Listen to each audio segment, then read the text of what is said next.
네, 안녕하세요. 김한세입니다. 이번 기초공학 3주차 2차 시는 안내한 대로 이 보강으로 진행하겠습니다. 우리 지난 시간에 이어서 얕은 기초의 지지력에 대해서 살펴볼 건데요.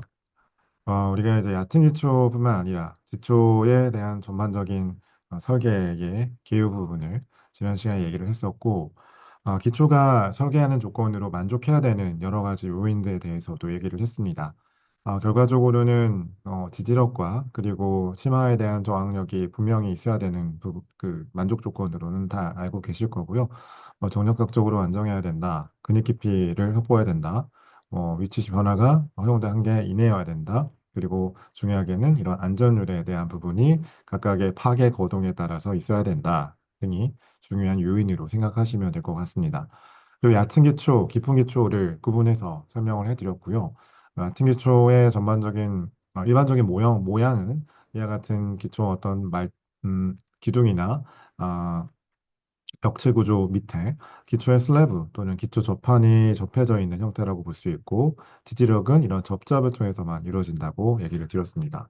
깊은 기초는 이제 나중에 말씀드리겠지만은 마찬가지로 밑단에서의 선단 저항력과 주면 마찰력에 의해서 이제 그 저항력을 받는다, 지지력을 받는다라고 얘기를 드릴 수가 있습니다. 그랬을 때 얕은 기초에 대해서 얘기를 드렸던 것처럼 다음 같은 조건을 만족을 해야 된다. 그렇지 못한 경우에는 깊은 기초를 해야 된다라고 말씀을 드렸고요. 얕은 기초의 모양의 형상에 따라서는 크게 네 가지로 분류를 할 수 있습니다. 기초 슬래브와 그다음에 기둥의 관계가 1대1 또는 연속적이거나 두 개 또는 많은 그 전면 기초인 경우로 크게 네 가지로 구분을 할 수 있고요.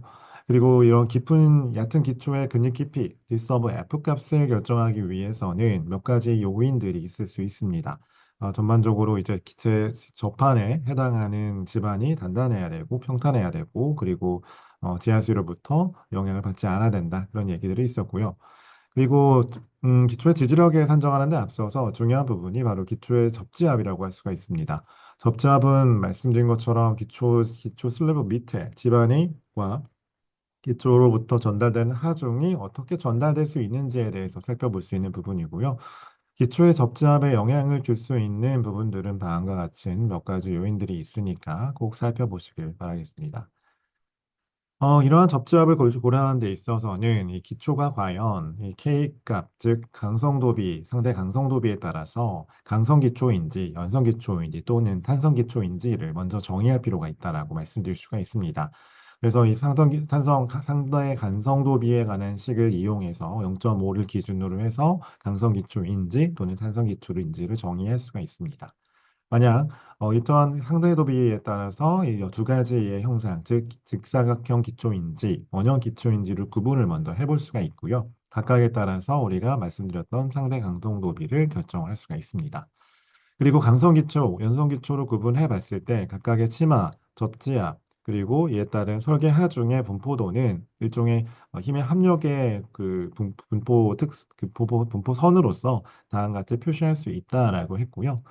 앞서 말씀드렸던 상대 강성도에 비해서 결정할 수 있었고, 그리고 이 접지압에 대해서는 뭐 우리가 강성기초, 연성기초 모두 보긴 하지만은 이 강성기초 측면에서 이 등분포 하중 조건으로 어떻게 구분될 수 있는지 또는 직선분포 형태인지를 보게 되었습니다. 그리고 이런 원리의 근본적인 이론은 이 부시네스크 이론에 의해서다. 그리고 실제로 이거를 이론적으로는 이 전체가 접지하고 있는 이 하중으로부터 멀어지면 멀어질수록 이 접잡이 더 커지는 양상으로 볼 수가 있는데 이거는 너무나 이제 커지는 모순이 생기기 때문에 이 수정 접잡에 대한 식으로 정의를 내릴 수가 있다. 이 식은 다음과 같다라고 할 수가 있고요. 사실 이 식의 근본 자체가 부시네스크 이론이 이제 프렌틀이라고 하는 사람이 만들었던 그 접잡에 대한 부분과 그 디드럭에 대한 식의 이론과 유사하기 때문에 사실 오늘 주로 다루게 되는 이 테르제계식과 매우 유사한 형평태를 나타내고 있는 것을 아실 수 있을 겁니다. 그랬을 때 강성 기초의 부분은 이 기초가 위치하고 있는 집안의 조건에 따라서는 이러한 접지압의 분포도가 달라질 수 있다라고 할 수 있고요. 가장 근본적이었던 부시네스크의 원론적인 이론적인 지반의 조건이고, 그다음에 모래 지반일 때, 그리고 일반적인 형태가 바로 다음과 같다라고 볼 수가 있습니다. 그리고 이제 연성 기초도 마찬가지로 이유 말씀드리지만은 이러한 식으로 어떤 연약 지반인지 또는 강성 지반인지에 따라서 대체로 이러한 접지압이 이 하중 조건으로부터 멀어지면 멀어질수록 커지는지 또는 작아지는지를 구분하실 수가 있어야 되겠습니다. 그래서 이러한 접지압에 대한 부분은 실제로 이제 하중, 위에 어떤 기둥이나 그 벽체 구조로 전달되는 하중의 조건, 단계죠. 하중의 크기가 점점 커지면 커질수록 최초에 이렇게 약간 수정 부시네스크에 따라서 강성 기초가 어떤 특정 어, 안반 조건, 지반 조건에 위치하고 있을 때 작은 하중이라면 이런 형태가 될 거고 점점 커지면서 그 하중의 등분포 특성이, 하중의 분포 특성이죠. 접자의 분포 특성이 이와 같이 점점 가운데로 몰리는 형태를 볼 수가 있는 걸 아실 수 있었고요. 그리고 치마와 하중의 곡선 특성도 처음에는 직선의 관계였다가 점점 넌리니어한 관계로 이어지는 것을 보실 수가 있었습니다. 이러한 관계를 살펴봤었고요. 그리고 설계 접지압은 제가 언급해드린 것처럼 등분포의 접지압을 보는 경우가 있고 직선 분포의 접지압을 보는 경우가 있습니다. 그래서 대체로는 우리가 등분포랑 접지압에 대한 부분이 직선 분포의 접지압을 보는 두 가지 이유가 다음과 같이 지지력인지 또는 치마 계산인지 두 가지의 설계 목적에 따라서 달리 해석을 할 필요가 있다는 겁니다. 그래서 대체로 두 가지를 보고 있고요. 이번 시간에도 모두 같이 볼 생각이 있고요. 그래서 등분포 접잡이라고 하면은 우리가 지난 집안의 응력 분포에서 살펴봤던 것처럼 이러한 기초 슬래브의 중심에 있는지 또는 일부 편심을 갖고 있는지 아니면 편심이 좀 두 번 정도로 이 방향성이 있는지에 따라서 이 분포 양상이 결과적으로 이와 같은 등분포의 양상을 나타내는 걸 알 수 있고 이 편심의 양에 따라서 이와 같이 이 면적이죠. 등분포의 면적이 직사각형 면적이 전체를 볼 게 아니라 편심을 받는 영향 면적만큼만 보는 걸 알 수가 있습니다. 네. 그리고 직선 분포는 이제 치마량에 대해서 계산할 때에 보는 분포라고 얘기를 드렸고요. 그러다 보니까 앞에서 편심을 받는 조건에 대해서는 앞에 영역이 달라지는 등분포 특성과는 달리 이와 같이 등분포 편심의 위치에 따라서 그 분포 양상이 직선으로 이렇게 변화하는 걸 알 수가 있고 그래서 최대, 최소, 최대의 이런 마른 목골의 접지압의 분포 특성이라든지 아니면은 조금 더 그 이격이 중심으로 또 멀어지면 멀어질수록 이런 삼각형의 등분포의 죄송합니다. 접지압의 분포 특성을 보는 것을 알 수가 있었습니다. 자, 그리고 이제 얕은 기초의 안전율 같은 경우에는 앞서 말씀드린 것처럼 실제 얕은 기초가 파괴가 유발될 수 있는 형상들에 따라서 안전율이 정의가 되고 있고요. 대체로 이러한 부분들은 미끄러짐이라든지 전도, 그다음에 전단 파괴, 그러면 지방과 기초의 전체적인 안전성의 불안전성에 대해서도 보고 있다고 얘기를 할 수가 있고요.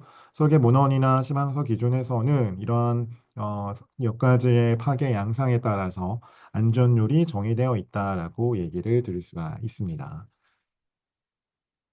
네, 그래서 이제 지난 시간 여기까지 봤는데 얕은 기초의 안전율을 특히나 이제 활동하는 측면에서 살펴본다면은 앞서 말씀드린 것처럼 이제 앞에 밑에 기초 저면에 해당하는 그 기초의 마찰에 의한 전단력에 의한 수평 방향의 불력을 우리가 처음에 고려해 줄 수 있을 겁니다. 이 부분일 거고요. 이게 만약에 뭐 밑에 저면에서 바로 활동이 일어나더라도 아니면은 조금 더 밑에 연약지만 여기까지 발생하더라도 동일하게 이 수평 방향의 외력에 대한 이 내력은 결과적으로 이제 수직 불력이라고 볼 수가 있고요. 여기서 말하는 이 마찰력이라는 부분 자체는 결과적으로는 우리가 내부 마찰각과의 관계를 통해서 결정할 수 있는 부분이라고 얘기를 할 수가 있습니다.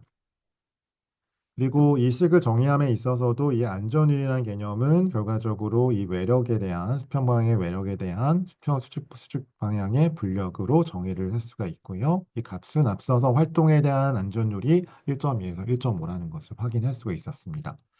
만약에 앞에 기초의 얕은 기초 슬래브 앞에 우리 기초 슬래브 앞에 이러한 흙이 있기 때문에 우리가 이 수동 통합을 고려할 수가 있습니다.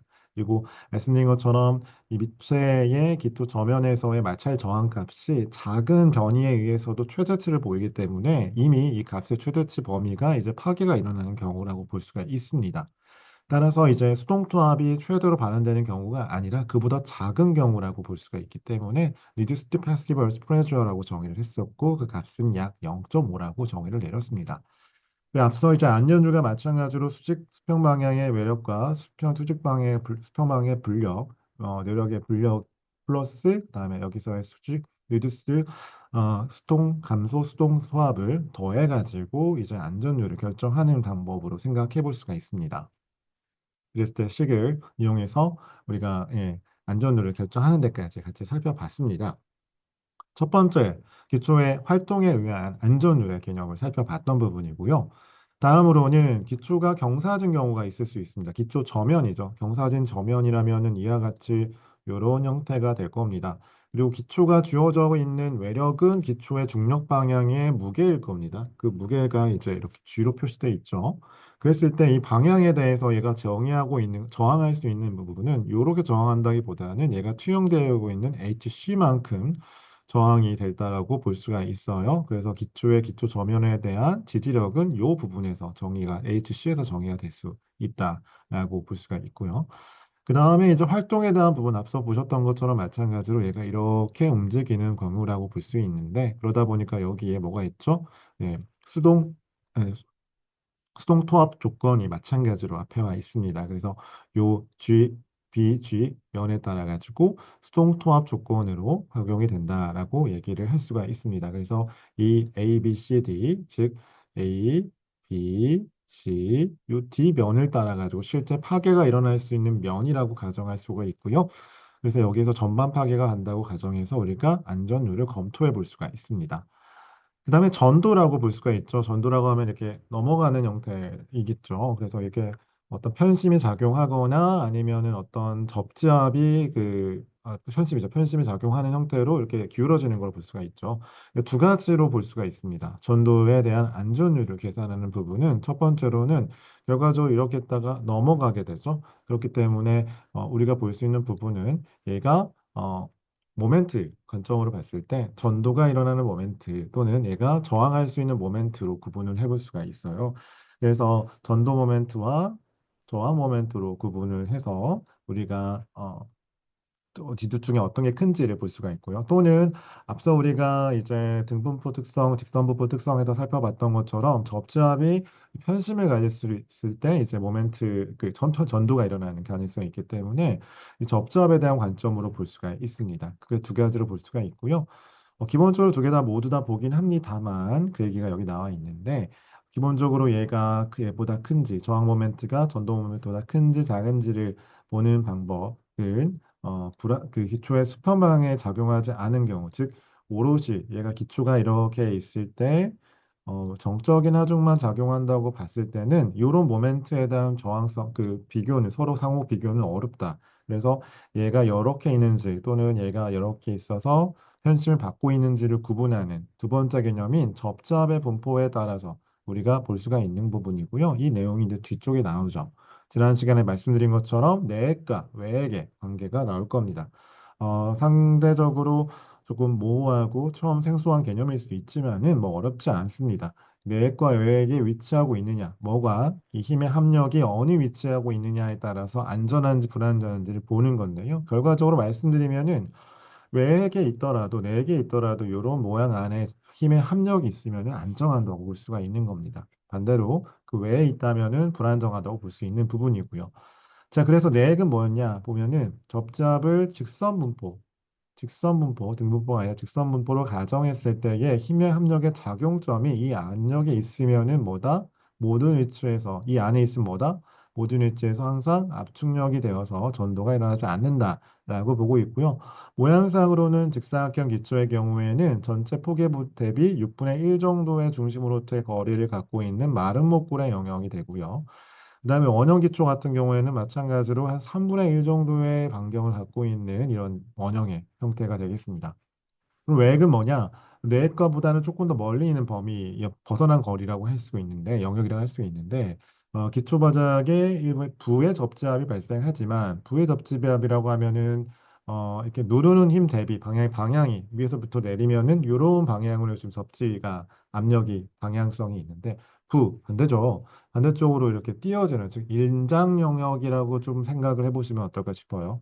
그래서 그런 발생하지만 일반적으로 전체를 봤을 때는 전체 합력 조건으로 왜 마이너스 플러스 더하면은 플러스 즉 힘의 합력 조건이 0보다 크게 되기 때문에 이 외액에 있더라도 결과적으로 전도가 발생하지 않더라라고 얘기를 할 수가 있습니다. 그래서 이 외액 조건은 이 직사각형 기초에서 이런 타원형 형태가 되고 있고요. 그 다음에 외액 그 원형의 기초에서는 이렇게 똑같이 원형의 기초 0.59만큼의 반경을 갖고 있는 영역이 바로 외액 조건이 되겠습니다. 그래서 외액과 내액을 가지고 이 위에 있는지를 판단해서 우리가 전도에 대한 안전도를 판단하게 된다라고 할 수가 있습니다. 그세 번째 조건으로는 바로 이제 전단 파괴, 지지력에 대한 허용 지지력보다 극한 지지력보다 지금의 하중이 더 크게 되는 경우입니다. 즉 여기 나와 있는 것처럼 실제 집안 자체가 가질 수 있는 이렇게 아까 보셨던 우리 같은 기초가 이렇게 무너지죠. 힘들이. 그랬을 때 이 힘에 당연히 저항을 우리가 할 건데 이 극한 상태, 파괴가 나기 직전까지의 하중보다도 지금의 하중이 더 커지면 당연히 위험하게 판단이 될 겁니다. 그 조건이 이제 앞서 우리 심한 기준에서는 2 이상인데 지지력에 대한 안전율이었기 때문에 이 극한 지지력이 2 이상은 돼야 되지 현재 조건보다 2 이상은 돼야 되지 2배 이상은 돼야지 안전하다고 판단할 수 있는 겁니다. 안전율에 대한 식이 또 한번 나오게 됐고요. 여기서 이제 극한 하중이라 하면은 기초 집안의 지지력뿐만 아니라 허용 집안 치마를 고려한 하중이어야 된다. 지금 허용 치마량에 대한 부분도 고려돼야 된다라고 얘기할 수 있는 부분입니다. 치마량의 파트에서 조금 더 자세하게 설명하도록 할게요. 그리고 외적으로는 가장 마지막으로는 이 집안의 지방과 기초 구조물 시스템 전체가 활동을 하느냐로 판단할 수가 있어요. 활동이라 하면 우리가 뭐 사면 시간에 살펴봤던 또는 살펴보지 못하더라도 살펴볼 예정에 있으니까 보면 이런 식으로 예정된 활동 파괴면이 있어요. 이런 식으로 얘가 이런 방향으로 파괴가 일어나게 되는 거죠. 지금 활동력이. 그랬을 때 저항력이 이렇게 발생하고요. 그래서 기본적으로 이렇게 사면의 활동력과 활동 저항력을 비교를 해서 그에 따라 안전율을 계산하게 되고요. 앞선 시방 기준에서와 마찬가지로 1.5를 기준으로 해서 안전율을 검토하게 되어 있습니다. 자, 그랬을 때 방금 보셨던 것처럼 우리가 안전율을 살펴봤다면은 이제는 이에 따른 극한 지지력을 계산을 해봐야 될 겁니다. 자, 그러면 지지력이라는 건 과연 어떻게 정의를 내릴 수가 있느냐? 앞서 우리가 비슷하게 뭐 지지력을 얘기를 하지 않으면서 말했던 것들은 대체로 다 지금 극한 지지력에 해당이 돼요. 무슨 말이죠? ultimate bearing capacity라고 해서 집안이 전단 파괴가 일어날 때까지 받을 수 있는 최대 압력, 즉 파괴가 일어나기 전 문턱값까지 최대치가 바로 이제 극한 지지력이라고 해서 키스 오브 U, ultimate의 U를 하차음자를 붙이게 되고요. 허용 지지력, allowable bearing capacity라고 하는 부분은 극한 지지력, Q 서브 U 값을 적절한 안전율로 나눈 거라고 볼 수가 있습니다. 자, 적절한 안전율이란 말이 상당히 모호하고 정형화되지 못하다고 생각할 수 있지만은 후에 우리가 이제 이 적절한 안전율, 즉 이 이타값이 어떤 값인지를 이제 같이 볼 거기 때문에 이타값이 어떨지는 우리가 그때 가서 다시 보도록 하겠고 결과적으로는 극한 지지력보다는 작은 값이겠구나라고 생각하시면 될 것 같아요. 그럼 허용 하중은 뭐가 되겠냐? 허용 지지력의 집안의 기초의 바닥 면적을 곱한 거다라고 보시면 돼요. 그래서 이제 대문자 Q를 붙이고 똑같이 하첨자 A를 붙이게 되는데 우리가 이제 지지력이니까 일종의 응력과 하중 조건이랑 마찬가지로 생각을 해본다면은 결과적으로 지지력 이 하나의 화살표는 이 하중 전체를 계산함에 있어서는 우리가 이제 전체 바닥면을 곱해보면은 이 면적이 나오겠죠. 그리고 이 면적에 대해서는 이제 현재 허용 하중이라고 정의를 내릴 수가 있는 부분입니다. 자, 그랬을 때 이러한 극한 지지력 얘기를 했다면은 과연 우리가 봐야 되는 실제 파괴 형태는 뭐가 될 거냐가 중요하죠. 결과적으로 앞에 우리가 봤던 것처럼 전단 파괴에 대한 부분입니다. 결과적으로는. 우리가 지금 극한 지지력을 계산했고 현재 하중을 봐야 되는데 그럼 우리가 봐야 되는 도대체 이제 극한 상태, 파괴가 일어난 상태는 어떤 상태로 볼 수가 있느냐라고 되묻게 되는 거죠. 그래서 보시는 것처럼 이미 우리가 기사 시험에서도 보셨던 분들이 계시다시피 크게 세 가지의 기초의 파괴 요건을 보실 수가 있어요. 앞에 우리가 강의 목표 중에 하나였죠. 그래서 전반적인 뭐 전반 파괴, 그다음에 국부 전단 파괴, 반입 전단 파괴라고 해서 각각 General Short Failure, Local Short Failure, Punching Short Failure라고 정의를 내릴 수가 있습니다. 모양새가 오른쪽과 같은 그림이 되겠고요. 먼저 전반 전단 파괴 같은 경우에는 이와 같이 기초가 완전히 파괴가 일어나서 활동면에 따라서 지표면까지 연장이 되고 기초에 이렇게 지표면도 이렇게 불룩 올라오는 형태가 될 거예요. 그래서 이런 경우는 집안의 조건에 따라 각각 다 세 가지 조건이 달라지는데 이 전반 전단 파괴 같은 경우에는 덴스 샌드 상대 밀도가 67% 이상이거나 스티프 서일, 오시클레이 또는 뭐 굳은 점토라고 표현할 수 있는 비교적 고결하고 단단한 집안에서 발생할 수 있는 조건입니다. 그리고 또한 하중이 점점 늘어나다가 갑작스럽게 이렇게 파괴가 일어나요. 파괴 세틀먼트가 발생하는 것처럼 굉장히 급작스럽게 파괴가 일어나고요. 그림과 같이 파괴면이 지표면까지 확장이 되는 형태로 생각하시면 되겠습니다. 두 번째로 국부 전단 파괴 같은 경우에서는 상대적으로 이 전반 파괴 조건보다는 조금 더 덴스하지 않고 루즈하고 약간 좀 조금 중간 정도의 덴스한 정도의 모래 조건이라고 보실 수가 있겠어요. 그래서 이 모양이 마지막까지 이어지지 못하죠. 지표까지 이 파괴면이 이어지지 못하고요. 네. 기초 저면에서 점점점 확장을 하다가 못하죠. 그리고 상대적으로 급작스러운 파괴라기보다는 점점 그 하중이 드러나면서 이 세틀먼트가 급작스럽진 않아요. 조금씩 이렇게 플럭추레이션이 일어나면서 파괴가 일어나는 걸 볼 수가 있습니다. 가장 마지막으로는 이제 관입 전단 파괴 같은 경우에는 굉장히 루즈한, 굉장히 연약한 모래나 굉장히 루즈한, 느슨한 모래나 연약한 점토에서 발생하는 거라고 보실 수가 있고요.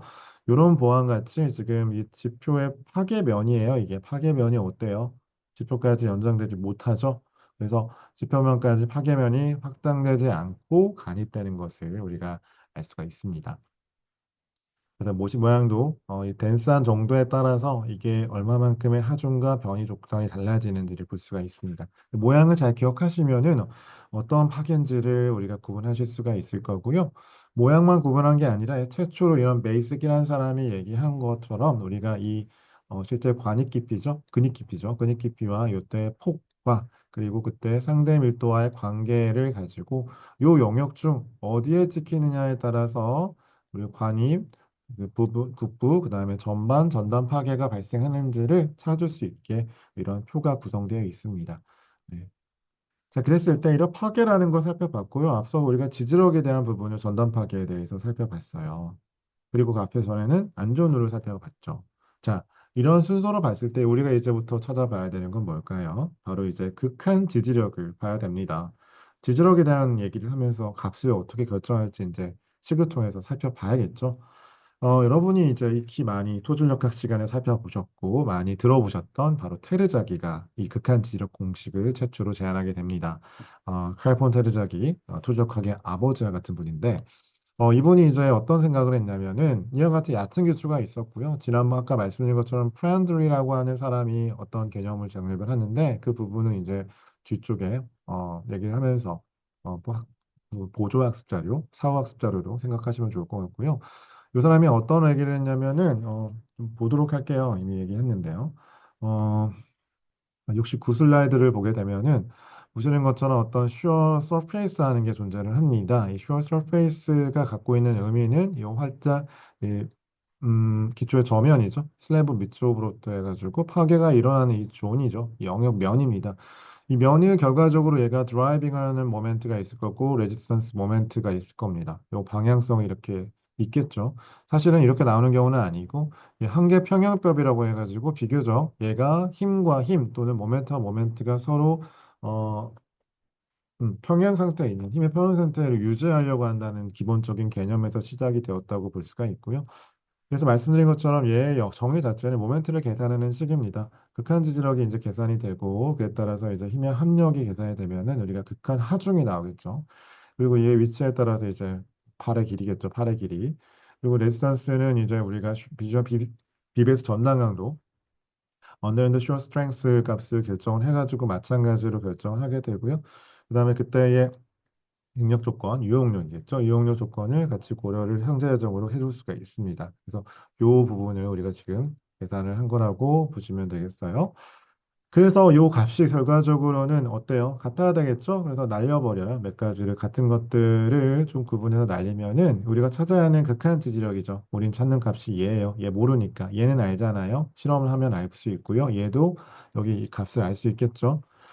아시는 것처럼 감마랑 그때의 이 뎁스 값을 계산하면 됩니다. 단위 중량이랑. 자, 그래서 얘를 정리를 해보면은 이렇게 정의가 가능합니다. 그래서 요 정의에 따라서 우리가 식을 이렇게 또 정의를 할 수가 있어요. 요 정의 값을 가지고 이렇게 정의한 거고요. 여기가 튀어나옵니다. 그 얘 갑자기 얘에서 넘어갔네. 뭐가 어떻게 된 거지? 라고 생각할 수 있는데 아까 이제부터 얘기하려고 하는 계수값을 정의를 한 겁니다. 누가요? 프렌들이라고 하는 사람이 이걸 정의를 한 거고요. 여기서는 가장 기본적인 식이었기 때문에 6.28이라는 어떤 n서 브 C값을 나온 겁니다. 이게 이제 지지력 계수라고 표현을 할 수가 있는 부분이고요. 자, 이런 식이 쉽죠. 이 지지력을 극한 지지력을 계산할 때는 하지만 여러 가지 변수들을 또 고려하면은 또 잘 맞출 수 있겠죠. 자, 방금 보셨던 그 개념에 따라서 우리 테레작이라는 사람이 극한 지지력 공식을 제안을 하게 됩니다. 그래서 이 유도를 하는 방법들은 중요하게 되겠지만은 뭐 구체적으로 살펴보지는 않겠고요. 그래서 우리가 보여야 되는 면적 그거에 대한 얘기는 이 얘기는 그 전반 전단 파괴에 대한 메커니즘에 살펴볼 얘기가 되겠습니다. 최초로 제시한 거는 세 가지의 파괴 조건 중에서 전반 전단 파괴에 대해서 살펴보는 부분이고요. 몇 가지 가정 조건 뒤쪽 슬라이드에 있으니까 그때 말씀드리겠지만은 보시는 것처럼 전반 전단 파괴는 이 파괴면이죠. 얘가 끝까지 가야 돼요. 지표면까지. 그쵸? 그렇지만 여기까지 가지 못하는 상태라고 보시면 돼요. 그래서 못하고 여기는 완벽하게 위에 있는 흙은 상제 하중으로서만 지금 작용하는 거를 알 수가 있어요.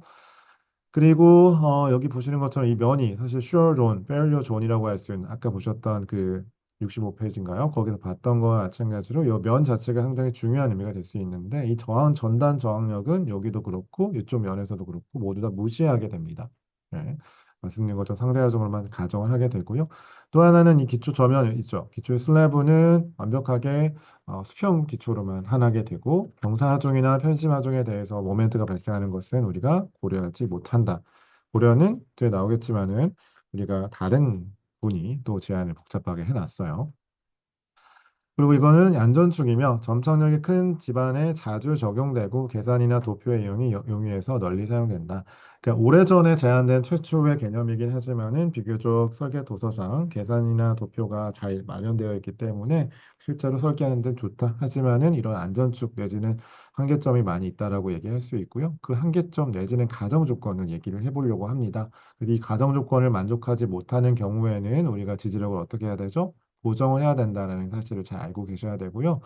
그럼 그런 가정 조건은 뭐가 있는지 살펴볼 수가 있어요. 아마 여러분들이 이제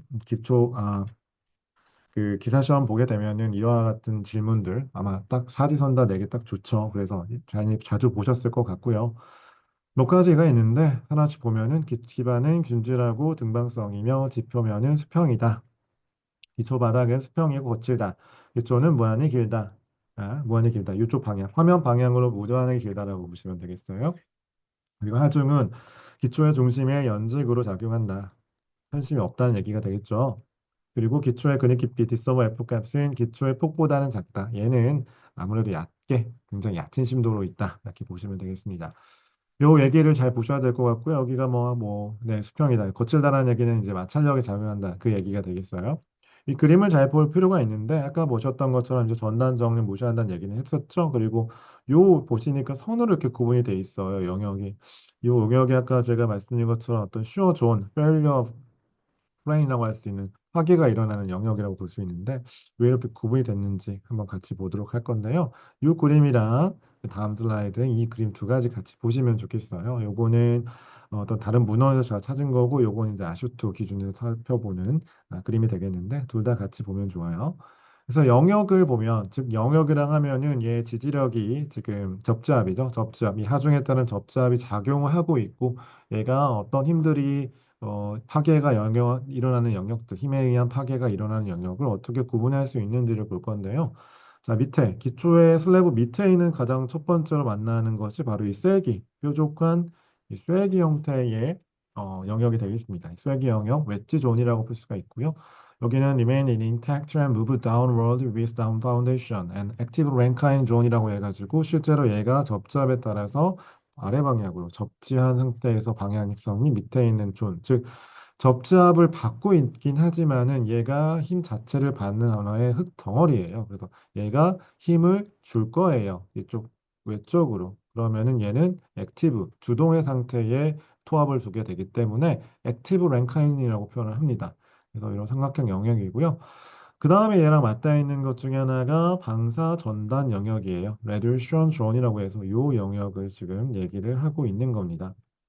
용역이 좀 모양이 되게 좀 모호한데요. 나와 있는 것처럼 로가리스믹 스피럴스, 즉 우리가 나선형 형태로 이렇게 뭐 보면은 뭐 달팽이 집 모양처럼 생겼는데 이런 모양이 지금 보면은 잘라 보면은 요 모양이에요. 네, 이렇게 잘라 보면 요 모양의 스피럴 로가리스믹 스피럴이라고 해서 표현을 대수 나선 원호라고 할 수가 있어요. 그래서 이 영역을 우리가 이제 방사 전단 영역이라고 정의를 내리게 됩니다. 그리고 그 옆에를 보게 될까요? 계속 힘이 전달을 하고 있어요. 그렇죠? 전달 받아서 마지막에 얘가 전달을 받는 거. 왜냐하면 위에서 지금 뭐가 누르고 있죠? 상제압. 흙의 자중이 누르고 있기 때문에 얘는 지금 힘을 받고 있는 거예요. 받고 있죠. 받는다는 거는 패시브, 수동 토합의 영역이라고 볼 수 있죠. 그래서 얘는 모양상 보면은 지금 삼각형이죠. 삼각형이기 때문에 표현 자체를 선형 전단 영역이라고 해서 리니얼 슈어 존이라고 합니다. 그래서 프라나 서페이스, 그래서 패시브 랭카인 존이라고 정의를 내리고 각각 두 개, 여기 하나 있게 됩니다. 그래서 각각 지금 쐐기 영역과 방사 전단 영역, 선형 전단 영역으로 구분이 되고 있는 것을 잘 보실 수가 있습니다. 이렇게 구분했어요. 아직 식이 나오지도 않았어요, 사실은. 자, 이렇게 구분이 됐다고 했을 때 전반 전단 파괴에서 자, 이제 봐야 될 거는 전반 전단 파괴 시에 지지력 공식이 어떻게 될 수 있는지를 테르자기가 제안을 합니다. 이런 식인데 여기 나와 있는 것처럼 첫 번째는 우리가 점착력에 대한 항이 살아있는 것처럼 점착력에 대한 부분이고요. 두 번째는 지금 뭐죠?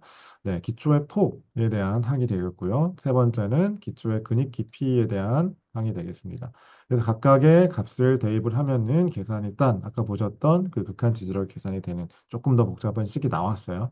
아까 여기만 나왔었죠. 얘랑 얘만 지금 살아 있었던 그 식이 있었습니다. 이 65페이지 정도에. 하지만 테르자게는 그걸 기초로 해가지고 조금 더 복잡하게 만들었다고 볼 수가 있고요. 자, 그러면 여기 말고 또 모르는 게 뭐가 있을까요? 점착력 아시죠? 그리고 이 감마 원투는 이제 기초의 저면 바닥판으로부터 이 위치하고 있을 때 이 감마 원과 감마 투가 달라질 수 있기 때문에 이 값에 대한 범위라고 볼 수가 있어요. 같게 나올 수도 있어요, 감마가. 네, 그렇게 될 수도 있고요. 그 다음에 나머지 모르는 거 많죠. N 서브 C, N 서브 감마, N 서브 Q. 즉, 얘가 원하는 거는 뭐였죠? 지지력 계수라고 정의 내릴 수가 있고요. 뒤쪽 슬라이드에 나와 있겠지만은 내부 마찰각에 대한 식입니다. 정확하게는 내부 마찰각에 대한 지수 함수식으로 정의가 되어 있습니다. 또 모르는 게 뭐가 있을까요? 이 알파, 베타가 나오네요. 알파, 베타. 뭐라고 나오죠? 형상계수라고 나옵니다. 즉, 기초 슬래브 밑단에 해당하는 이 모양이 직사각형인지 원형인지 또는 연속인지 정사각형인지에 따라서 이 알파, 베타에 대한 형상계수가 곱해지게 되어 있습니다. 밑에 나와 있는 게 이제 테르자기가 그 당시에 제안했던 식이고요. 지금도 쓰여지고 있습니다. 이 관계에 따라서 각각의 기초의 모양에 따라서 이 개수 알파, 베타 값이 정의가 되는 것을 보실 수가 있어요. 이렇게 해가지고 각각 찾아가지고 요 식에다가 넣어가지고 계산하는 겁니다. 방금 말씀드렸던 지지력 계수 값을 보게 되면은 여기 나오는 것처럼 내부 마찰각에 대한 지수함수 모델이에요. 그래서 n sub c가 모두 다 지금 지수함수에 대한 지수함수 식으로 나와 있죠. 그다음에 n sub q가 이제 n sub c하고 관계가 이렇게 되는 것도 볼 수가 있고요. 마찬가지죠. 그다음에 n 서브 감마 값이 있습니다. 이렇게 해가지고 세 개의 지지력을 계산할 수가 있습니다. 복잡하죠, 식이. 이걸 다 계산을 해야 될까요? 사실 어렵습니다. 사실 어렵죠. 그래서 뭐 여기는 뭐 내부 마찰각만 있는 것도 있지만 여기 이제 수동토합, 감소 수동토합도 있고 뭐 해서 계산의 과정들이 상대적으로 복잡해서 많은 사람들 그 이후에 여러 학자들이 이와 관련된 지지력 계수대와 그다음에 내부 마찰각과의 관계를 표나 그림으로 정립을 했습니다. 아까 보셨던 지지력 계수 요식이 있잖아요. 요식은 지금 주소함수 형태라고 했죠. 이게 어디서 나왔을까요? 바로 이 그래프에서 나온 겁니다. 이 그 내부 마찰각과 그다음에 지지력 계수가 이러한 곡선의 형태를 보인다는 것을 식으로 정의한 게 바로 이와 같은 복잡한 식의 모양입니다. 하지만 그래프랑 그다음에 테이블이 정해져 있기 때문에 우리는 뭐 각각의 내부 마찰각 값이 주어졌을 때 대입되는 대응되는 지지력 계수를 찾아 나갈 수가 있겠죠, 쉽게. 그래서 우리가 이걸 한번 풀어보려고 하는데 잠깐 멈춰 보시고 생각을 해보시고 앞에 나왔던 식에다 대입해 보시면 어떨까 싶습니다. 알고 있는 것들 다 나왔어요. 폭 나왔어요. 비 나왔죠. 그다음에 연속기초 나왔으니까 형상 알 거고요. 단위 중량 알고요. 내부 마찰가 갑니다. 모르는 거 없죠?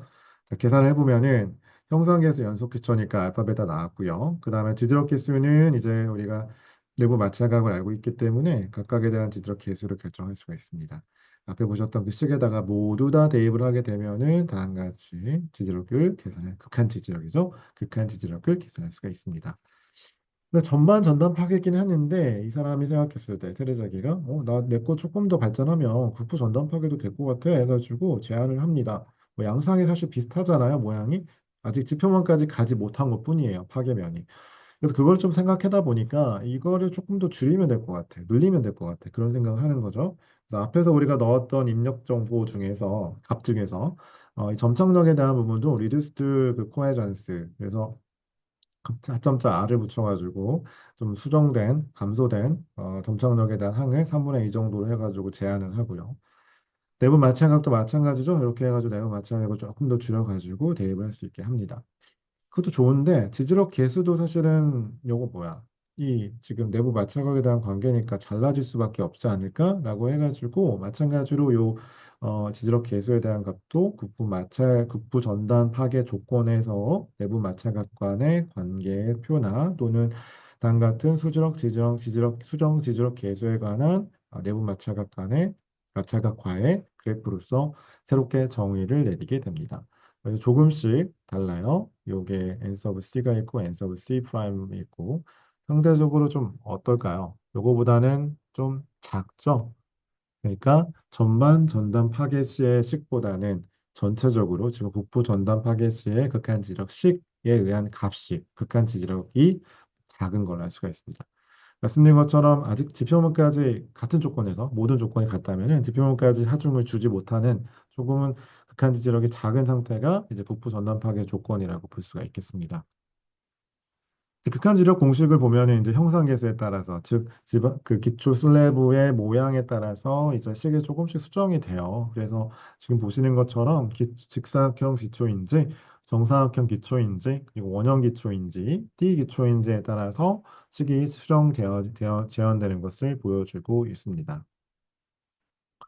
그래서 전담 전반 파괴인지가 직사각형이고요. 그다음에 정사각형 기츠는 각각 전반, 북부, 식이 구분이 되어 있고 역시 마찬가지로 이때 추적 지지력 계수값을 넣는 것을 알 수가 있습니다. 그리고 원형도 마찬가지로 전반, 전단 파괴 네, 모두 다 이렇게 동일한 형태고요. 마찬가지로 뜨기추도 마찬가지네요. 이렇게 되어 있습니다. 그러면 뜨기추는 전반, 전단 파괴 발생하지 않나요? 아니요. 마찬가지로 앞에 테레자기 식에다가 그냥 넣으면 됩니다. 여기는 이제 보정된 거기 때문에 이런 값이 그냥 대입을 하면 되는 거예요. 뭐 없이 이 값 없이도. 실제로 그냥 국부 전단 파괴가 아니고 전반 전단 파괴를 알고 싶다고 한다면은 그 식에다 직접 대입하면 돼요. 마찬가지죠. 국부 전단 파괴에 대한 직사각형 기초도 원래 식에다가 대입하시면 됩니다. 자, 다음 문제 한번 보려고 하는데 한번 생각해 보세요. 여러 가지 보기가 있고 이 중에 몇 개가 잘못되는지는 말씀드릴 수는 없고요. 한번 생각을 해보시길 바랍니다. 같이 지금 볼게요.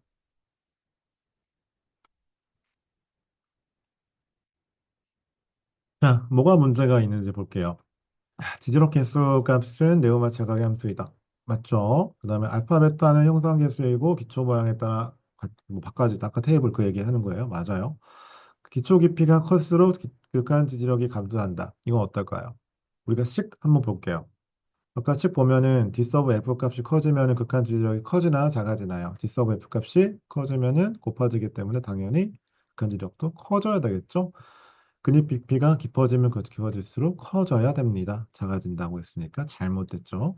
극한 지지력을 안전율로 나누면 허용 지지력이 된다. 말씀드린 것처럼 일정한 안전율에 대해서 나누면 된다고 했죠. 점도 지반의 지표에 설치한 기초의 허용 지지력은 대학 일축 합축 강도와 같다. 이건 제가 얘기를 한 거 아닙니다. 네, 이와 같아요. 사실 이거는 뭐 설명을 굳이 할 필요는 없는 부분인데 뭐 이렇게 문제에 나와 있다 보니까 이게 허용 지지력 값은 일축 합축 강도랑 거의 비슷해요.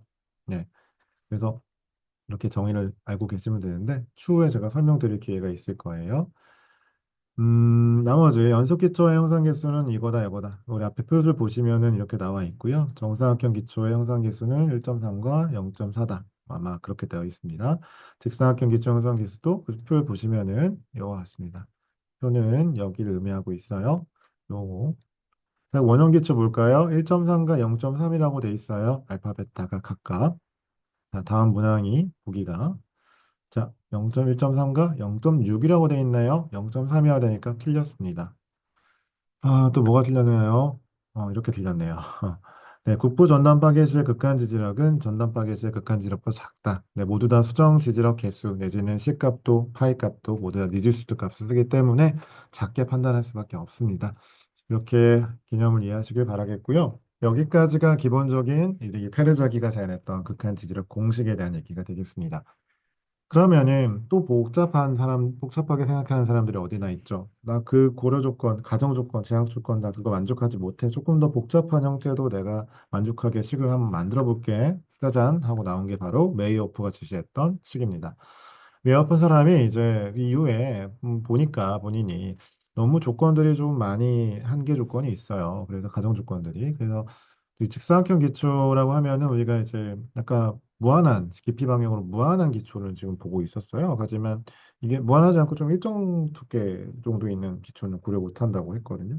난 고려하고 싶어요. 그리고 앞에 나와 있던 것처럼 여기 전단 저항력이 없다라고 무시한다고 했잖아요.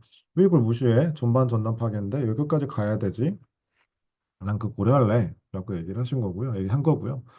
그리고 다음으로는 네, 그리고 하중이 또 경사각이 될 수도 있잖아요. 수평 방향이 되지 않을 수도 있죠. 그래서 이 특성 방향의 저면에, 기초의 저면에 있는 경우도 고려해 볼게. 경사 방향이 있는 경우도. 그래서 이 모든 고려 조건들을 고려하려다 보니까 식이 상대적으로 복잡해집니다.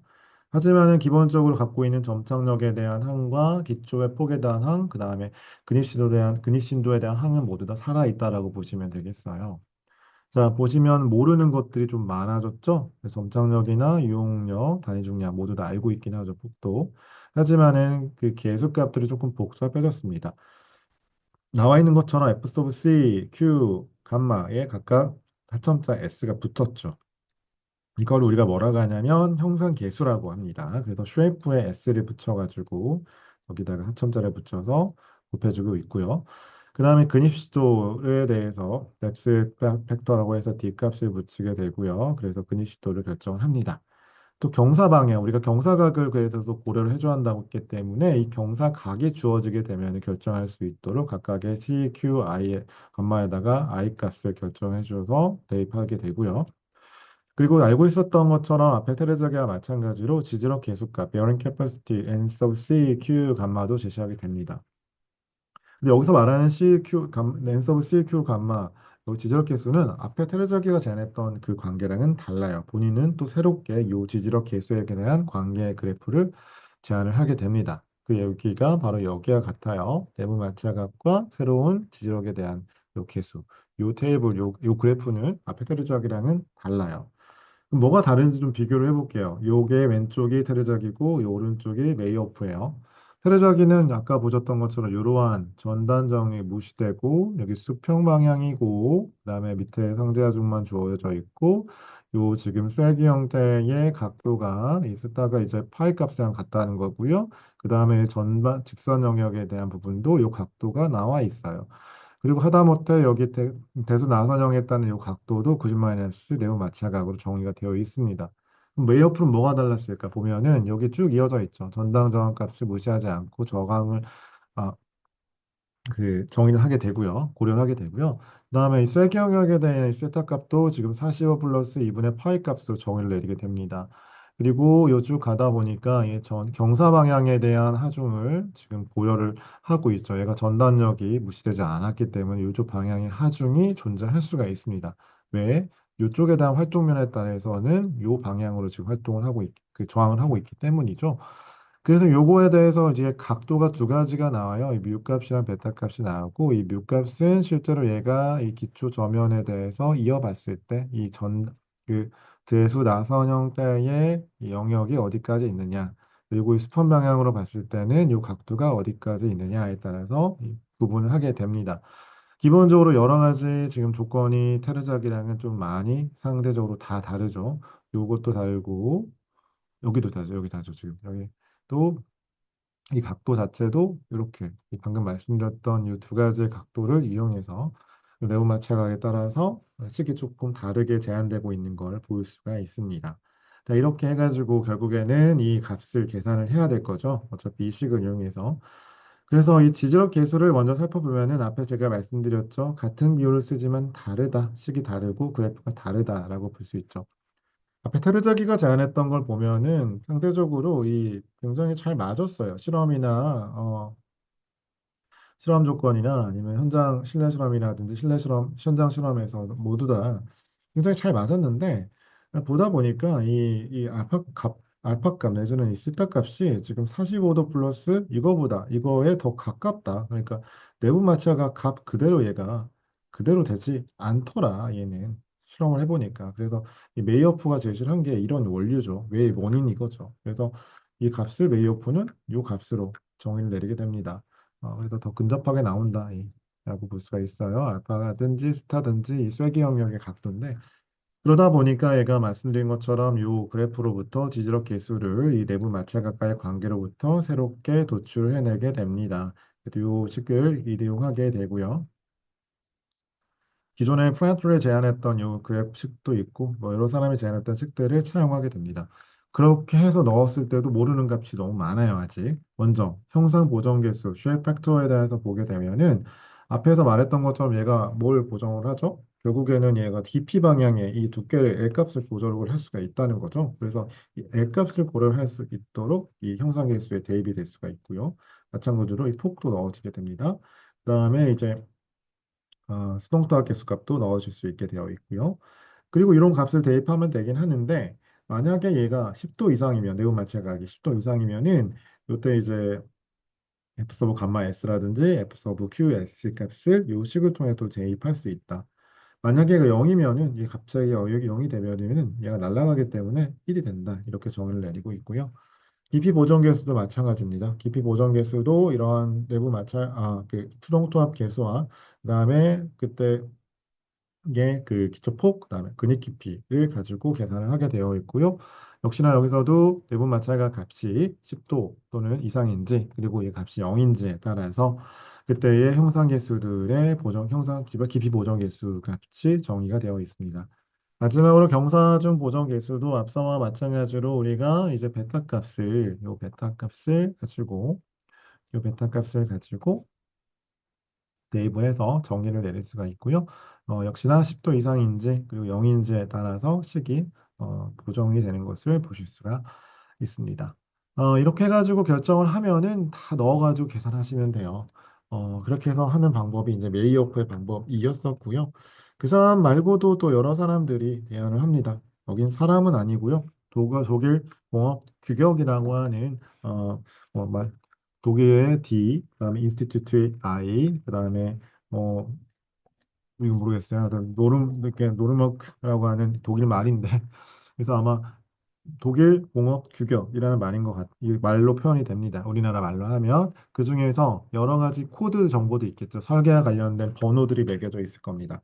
그 번호들 중에서 4017번이 이제 극한 지지력에 대한 공식을 얘기를 하고 있습니다. 자, 그래서 우리가 알고 싶은 부분은 맨 처음에 제가 65페이지 정도 얘기 드렸던 프렌틀의 파괴 메커니즘을 똑같이 이 독일 공업 규격에서도 사용을 하게 됩니다. 그러다 보니까 여기서도 쐐기형의 파괴체의 각도를 앞에 우리가 메이어프가 제시했던 거와 마찬가지로 이 스타 값을 45도 플러스 2분의 파이 값으로 정의를 하게 되고요. 테레저기랑 또 마찬가지. 여기는 메르자 메이오파 같아요. 하지만 테레저기와 마찬가지로 기초 저면 위쪽의 지반은 상대 하중으로 저면하고 작용하고 그리고 그게 뭐가 없죠? 그러니까 전단 저항력이 없다라고 가정하게 되는 거죠.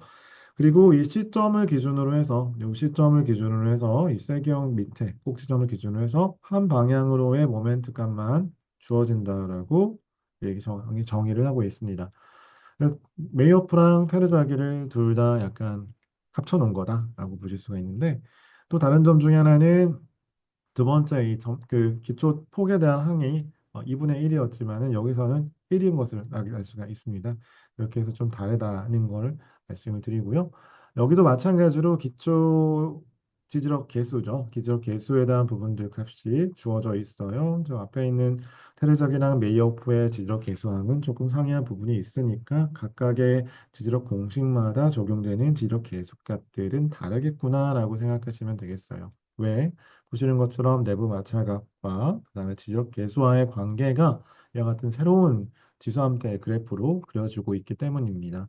마찬가지로 이렇게 그래프를 보셔서 지지력 계수를 찾을 수도 있고요. 또는 내부 마찰각 값과 그때 계수값 간의 테이블로부터 우리가 읽어드릴 수도 있습니다. 이걸 비교를 같이 한번 해보면 테르자기 거랑 딘 거를 비교를 해보려고 하는데 거의 대부분 비슷하죠. 여기 상지하조 들어가는 거랑 그다음에 여기도 선형 연형 페스티벌 랭카인 정도 거의 똑같은 각도를 보이고 있고요. 다만 다른 거는 세기 형태의 시타 값이 여기 45도 플러스 2분의 파이라는 거 말고는 거의 다 똑같습니다. 네, 이렇게 보시면 되겠어요. 네, 이렇게 해가지고 우리가 세 가지의 극한 지지력 공식을 살펴봤어요. 그러면은 이 극한 지지력 공식이 이제 보정해서 사용해야 된다라는 얘기를 앞에서 썼습니다. 여러 조건들이 바뀌면서 또 하나의 여러 조건 중에 하나가 바로 지하 수위 조건입니다. 제한 수위 조건은 이제 얕은 기초의 성립 조건과도 매우 결부되어 있는 내용이긴 한데요. 결과적으로는 제한 수위가 존재하지 않았을 때는 이 극한지력 공식을 그대로 쓰면 되는데 존재하는 위치에 따라서 조금씩 수정이 필요합니다. 왜? 이때 감마 값이 바뀌거든요. 이 단위 중량 값이 바뀌기 때문이죠. 몇 가지 경우를 살펴볼 건데 보시는 것처럼 첫 번째 경우 이 지하수위가 이 기초 저면 슬래브판으로부터 위쪽에 있다고 했을 때는 아시는 것처럼 우리가 세 번째 항을 계산할 때에 이 감마 값이 들어가는데 이 감마 토탈이겠죠. 근데 여기서는 지하수위가 있기 때문에 실제 이 하중의 역할을 할 수 있는 값을 결정을 해야 됩니다. 기억이 나실지 모르겠지만은 여러 가지 얘기 중에서 일단 단위 중량이 감마 토탈, 감마 뭐 드라이, 감마 세츄레이트, 감마 워터 그중에 하나 뭐 있죠? 감마 서멀지들라고 해서 감마 프라임 값이 정의를 내릴 수가 있습니다. 그 값은 우리가 포화나의 중량에서 물의 단 중량을 빼서 결정할 수가 있는 부분이었죠. 그렇게 이렇게 해가지고 이 값을 아까 보셨던 세 번째 항에다가 여기다가 대입을 어디 떨어져 있걸 볼게요.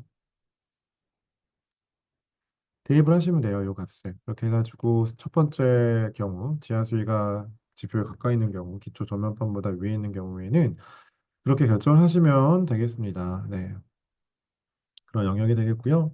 그 다음에 제한수위가 조금 밑에 있어요. 어느 밑에 이 D서브 F, D서브 F가 아니죠. 이 폭보다는 조금 작아요. 한 1m, 폭이 한 5m라고 하면 1m 정도 되는 것 같아요.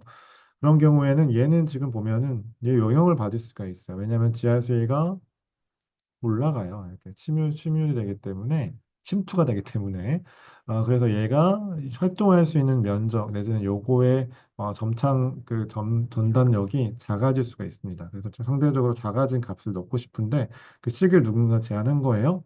그 식이라는 것은 앞에 말씀드린 것처럼 감마 프라임, 알파 프라임, 알파 서브 서머즈드 그거 값과 그 다음에 기초폭 그 다음에 기초폭으로부터 지하수의 높이 깊이를 대입을 해가지고 이 값을 계산할 수가 있고요.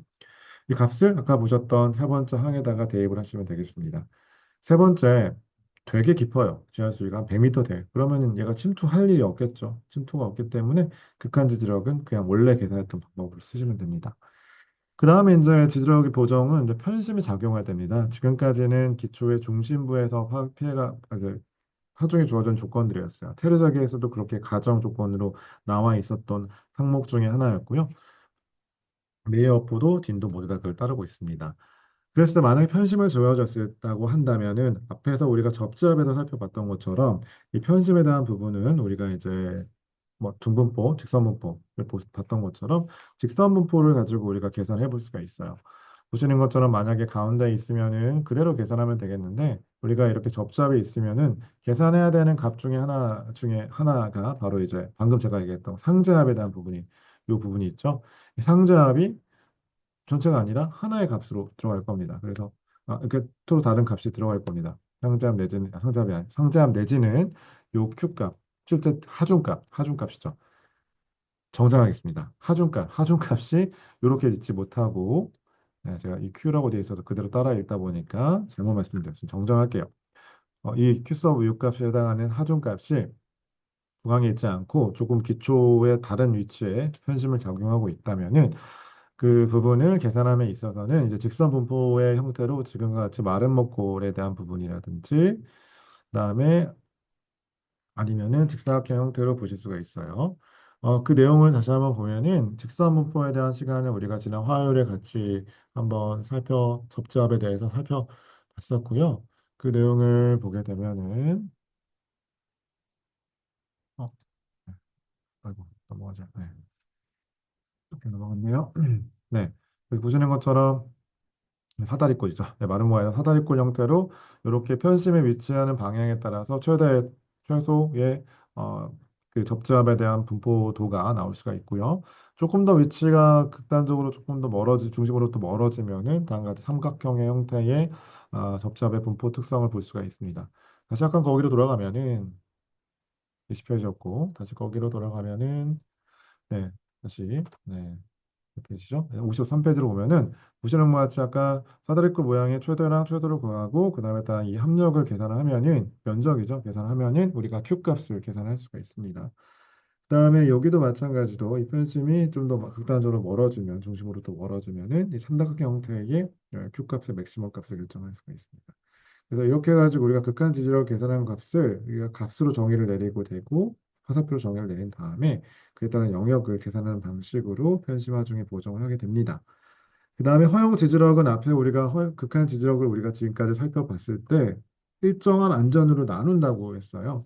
그래서 이 일정한 안전율 이꼬르 극한 지지력 분의 허용 지지력이라는 식이 정의가 될 수가 있는데 여기서 영향을 줄 수 있는 일정한 안전율이라는 의미는 여러 가지 요인이 있을 수 있습니다. 가만히 놔뒀을 때의 지금 극한 지지력을 봤다면은 그 외에도 야, 얘가 만약에 무너지는 데까지 보는 데는 너무나 큰 힘이 필요하잖아? 아니면 다른 얘가 문제가 발생하지 않을 정도까지만 조금 작은 값을 고려해 볼까? 그게 바로 출발점이에요. 그런 문제를 고민하는 순간이 바로 이제 변형의 특성이라든지 안정의 특성이라든지 기차 특성을 고려하는 순간이겠죠. 그래서 이제 치마 조건으로 볼 건데도 뭐 치마인지 부등치마인지에 대한 부분을 살펴보게 되고요. 뭐 그다음에 뭐 제한 순간, 뭐 점증 제한, 즉시 제한 이런 순간에 따라서 지지력이 확보가 되는지 그런 부분들을 고려하는 것들이 바로 호형 지지력에 대해서 구조물에 대한 영향이나 변형, 안정 특성을 고려한 문제라고 볼 수가 있습니다. 결과적으로 허용 지지력을 계산하기 위해서는 극한 지지력을 특정한 안전으로 나눠줘야 돼요. 그래서 이 안전에 대한 부분을 살펴보면은 앞서 우리가 이제 그 사면 안전성이란 부분에서 이미 살펴보거나 살펴볼 예정에 있는 내용에서 보면은 비숍, 펠레니우스 식이 있죠. 뭐 펠레니우스가 제안했던 것 중에 이러한 비슷한 안전율이 있는데 요거랑은 좀 다르다는 것을 혼동되지 않도록 해주시고요. 여튼 여기서 말하는 이 안전율이라는 값은 대체로 2보다 커야 되고 그 식을 정의함에 있어서는 우리가 알고 있던 것처럼 허용 지지력에서 극한 지지력을 나눠줄 필요가 있습니다. 허용 지지력을 극한 지지력을 나눠줄 필요가 있고 그렇게 하다 보니까 이 값을 이 식이죠. 이 값을 이제 안전으로 정의한 것뿐이고요. 이 값을 동일한 근일 심도에다가 동일하게 빼준 겁니다. 빼주고 위에 똑같은 값을 빼주고 요거를 지금 우리가 궁금해하는 허용 지지력으로 정리를 해보려고 해요. 허용 지지로 정의를 해가지고 식을 정리하면은 다음 같은 식이고요. 여기서 안전율에 따라서만 항을 빼면은 이와 같은 식이 됩니다. 그리고 극한 지력에 대한 식은 그 테레작의 식을 대입을 해서 대응을 하면은 이와 같이 정리가 됩니다. 그래서 그 허용 지지력을 계산하려면은 극한 지지력의 식과 거의 유사한 형태로 그리고 안전을 알고 났을 때에 계산을 할 수가 있습니다. 여기까지가 이제 지지력 공식에 대한 부분이었다면은 앞서 우리가 2주차 때 살펴봤던 것처럼 현장 시험들 결과를 가지고도 우리가 극한 지지력을 개선할 수가 있습니다. 이 내용들은 제가 그 부교재로 올려드렸던 어, 그런 알려드렸던 그 뭐 SPT N값이라든지 아니면 CPT Q서브 C값이라든지 그런 값들을 이용해서 우리가 대입해서 계산할 수가 있는 부분이고요. 여기 사절도에 대한 부분을 보고 그다음에 점성도에 대한 부분을 볼 겁니다. 그래서 보면은 사절도에 대한 부분을 보게 되면은 먼저 첫 번째 SPT에 대한 부분을 살펴보고 있는 건데요. 사절도는 뭐 우리가 식이 제한되어 있다고 말씀드렸잖아요. N값이 있거나 그러면은 Q서브 A값 그러니까 허용 지지력을 계산할 수가 있어요. 식이 있고 값이 있으면 비교적 매우 간단하게 대입해서 문제를 풀 수가 있는 경우라고 얘기를 드릴 수가 있습니다. 일반적으로 그래서 0보다 작은 구조물에 대해서는 숙고를 해야 됩니다. 즉 n값이 0보다 10보다 작다는 거죠. 죄송합니다. 10보다 작다는 의미는 굉장히 그 강성도, 단단함 정도가 약한 연약 집안이라고 볼 수 있기 때문에 이런 경우, 이런 사질토 집안에서는 좀 고려를 좀 고민해 봐야 된다. 그리고 n보다 0이 작으면, 0보다 작으면은 액상화한 현상, 마치 집안이 물처럼 고도하는 현상이 발생할 수 있기 때문에 이 또한 고려하지 못하는 게 좋겠다. 고려하지 않는 게 좋겠다는 거고요. 네. 그리고 n보다 5가보다 5보다 크더라도 하중을 받는 구조물을 지지할 수 있는 집안이므로 구조물의 최대치마가 허용치를 초과하지 않도록 허용지지라고 정해야 된다라고 하고 있습니다. 그리고 앞에 뒤에 있는 식을 보게 되면 테레조하기 팩의 식을 주로 많이 쓰게 되는데 오래 집안에 대해서 허용 지지를 구하는 식을 제시하였으나 이 또한 너무 안전축이다라는 거를 얘기를 하고요. 메이어프식도 있어요. 메이어프식 여기는 메이어프식 있죠. 메이어프식은 SPD 결과를 이용해서 1인치의 치마를 기준으로 폭기 비이고 근육 깊이가 디서브 A4인 기초에 대해서 제한했으나 역시나 얘도 안전축이다. 그러므로 보홀의 식을 다시 수정해왔다. 보홀이. 또 역사적인 흐름상 테레자기가 대체로 먼저 했고요. 메이어프가 그 다음에 보정한 다음에 이 보홀이라는 사람이 조금 더 너무나 안전하게 얘기를 하고 있어야 허용 지지력이 조금 그래도 보수적으로 봐야 되지 않니? 라고 해가지고 점점 보정을 한 거라고 보시면 돼요. 식을. 결론을 말씀을 드리면은 SPT N값을 대입을 해요. N값을 넣어요. 보정되기 전에 n값입니다. 여기는 그냥 n이죠. n값을 대입한 다음에 근입 pp 알고 있고 그 다음에 뭐 알고 있죠? 기초 폭 알면은 다 대입해가지고 q 서 a 값 쉽게 계산할 수 있습니다. 앞에 있는 복식보다는 쉽다라는 얘기가 되겠어요. 네. 네, 그리고 보홀식도 있죠. 보홀식은 이런 식으로 아까보다는 조금 더 안전축이라니까 조금 더 키울래 값을. 야, 이거 너무 커, 얘 너무 작아. 얘 이거 만족하는 경우 너무 뻔해. 그러니까 조금 더 크게 할래 해가지고 20을 12보다 20을 넣은 것뿐이에요. 마찬가지도 여기도 12.5. 네, 식을 좀 키운 것뿐이에요. 여기 말했던 것처럼 1.2는 여기 이제 인치 단위로 하다 보니까 그렇게 된 거고요. 그다음에 허용 지지력을 메이어프가 보게 되면은 이 치마 기준은 기초 폭과 타격 횟수에 따라서 지지력 공식을 식으로 또는 이와 같은 테이블로 정의를 내리게 됩니다. 마찬가지로 2019년, 74년에 또 한 번 하고 88년도에 또 한 번 제시를 합니다. 식이 뭐 계속 이 n값이 그러니까 표준 간의 시험과 이 기초 폭 그다음에 허용 지지력 간의 관계 데이터들이 많아지다 보니까 또 한 번 개정을 한 거예요. 네, 메이어포 보호를 보게 되면은 이 보홀계 지금 점선인데요. 메이어포는 지금 실선이고요. 조금 더 보홀계 좀 더 높은 값을 보여주고 있는 걸 알 수 있어요. 허용 지지력과 기초 폭 간의 관계에 있어서 조금 더 허용 지지력을 높게 크게 평가를 해주고 있는 거다. 극한 지지력에 가깝게 평가를 하고 있어서 비교적 보수적인 관점이라고 말씀을 드릴 수가 있습니다. 이렇게 했을 때 지금 우리가 n값을 알고 있다라고 합시다. 30이라는 값을 알고 있고 모래 집안이고 폭이 알고 있고 근입이 알고 있으면은 아까 보셨던 그 식에다가 대입을 해보시면 돼요. 이 식에다가 생각을 해볼게요.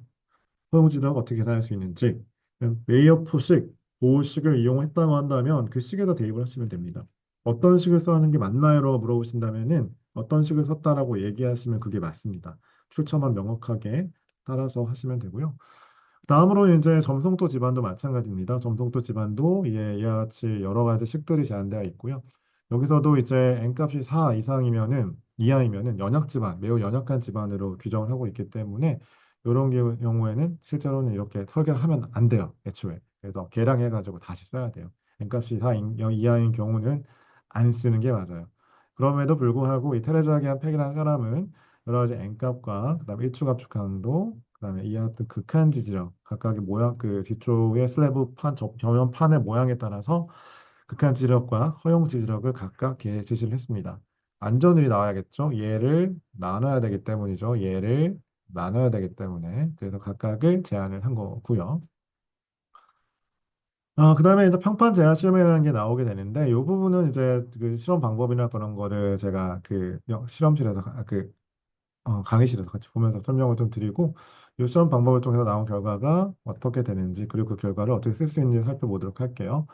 이 부분은 조금 스킵해서 넘어가도록 하겠고 이 부분은 이제 키서브 C값이라고 해가지고 콘 관입 정항치 값이죠. 지난 시간에 배웠던 것처럼 그 값이 주어지면은 0.1만 곱해가지고 허용 지지력을 계산하도록 우리나라 건교부, 지금은 건교부가 아니죠. 국토부 기준에 되어 있습니다. 이 테레토에 대해서 이런 식이 있다면 사용해도 된다라고 되어 있고요. 네, 방금 말씀드린 것처럼 이 현장 편판 제한 시험이랑 그다음에 안반에 대한 지지력 공식은 다음 시간에 조금 살펴보도록 하겠고 기초 지지력에 대한 부분도 그 지지력표를 이용하는 경우도 다음 시간에 조금 살펴보고 넘어가도록 하겠습니다. 네, 이번 시간 이렇게 좀 진행하도록 하겠고요. 예, 아무래도 이 강의다 보니까 제가 직접적으로 여러분한테 질문을 받을 수도 여러분의 반응을 볼 수 있지 못하기 때문에 제가 이 강의 영상을 올려드린과 동시에 지금 Q&A 게시판을 다시 만들어서 그 안에서 궁금한 부분이 있으면은 뭐 메일이나 문자나 아니, 쪽지나 Q&A 게시물로 남겨주시면은 답변을 해드리도록 하겠습니다. 그러면은 오늘 내용 잘 공부하시도록 하고요. 다음 시간에 그 강의실에서 뵙도록 하겠습니다. 네, 고생 많으셨습니다.